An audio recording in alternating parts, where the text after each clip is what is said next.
Peut-être avez-vous déjà entendu parler de Don Carlos comme étant le plus bel opéra de Verdi. Peut-être avez-vous aussi entendu dire qu'il n'y avait pas plus belle musique verdienne que celle de Don Carlo. Alors peut-être vous êtes-vous dit, à qui l'erreur? Dit-on Carlos ou Carlo? Ce Don était-il espagnol ou italien? 1866, Giuseppe Verdi livre à l'Opéra de Paris la grande boutique Don Carlos, un opéra en français dont le livret est une adaptation de la pièce éponyme de Friedrich von Schiller. Don Carlos est le nom d'usage donné par les Espagnols à Charles d'Autriche, le petit-fils de l'empereur Charles Quint. Personnage violent et instable, il était le fruit de la consanguinité régnant à l'époque dans la dynastie Habsbourg. Un profil historique très différent du héros verdien, figure morale bataillant pour les libertés individuelles dans le contexte noir de l'Inquisition. Un sujet qui collait on ne peut mieux avec l'esthétique du grand opéra français imposé à Verdi.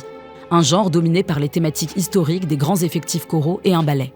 Mais aussi brillante que soit sa création, le compositeur essuie de nombreuses critiques.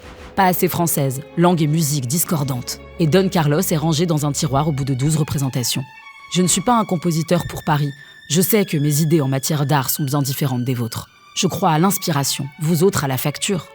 Qu'à cela ne tienne, Verdi fait italianiser son livret qui devient à Naples en 1872 Don Carlo.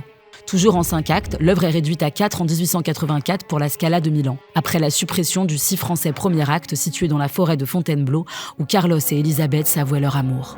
Alors, la prochaine fois que vous entendrez siffler le S de Don Carlos, pensez grande boutique et grand opéra français.